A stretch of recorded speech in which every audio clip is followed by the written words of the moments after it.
સમાચાર વિસ્તારથી જોઈએ તે પહેલા એક મહત્વના સમાચાર ભરૂચના દહેજથી મળી રહ્યા છે। લાંચ લેતા હેડ કોન્સ્ટેબલ ઝડપાયો છે। 60,000ની લાંચ લેતા પોલીસ કર્મી કિરપાલસિંહ એસીબીના સકંજામાં। મરણનો દાખલો આપવા માટે હેડ કોન્સ્ટેબલે લાંચ માંગી હતી। દહેજ પોલીસ મથકના હેડ કોન્સ્ટેબલ કિરપાલસિંહ એસીબીની ટ્રેપમાં આવી ગયો છે। આરોપી પોલીસ કર્મીએ પહેલા 1 લાખની લાંચ માંગી હતી। છેલ્લે રકઝક બાદ हेड कांस्टेबले 60,000ની લાંચ માંગી।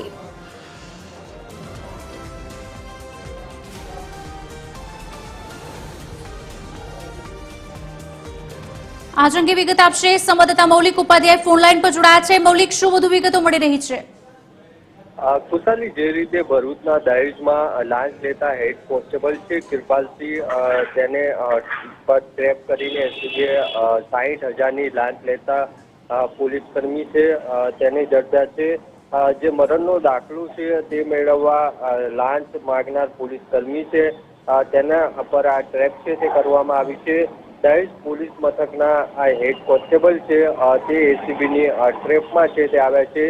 એસીબી આ સમગ્ર સફળ ટ્રેપમાં ભરૂચનો જે બસ પોલીસ કર્મી છે તેને પકડી પાડ્યો છે। જી મૌલિક, આભાર।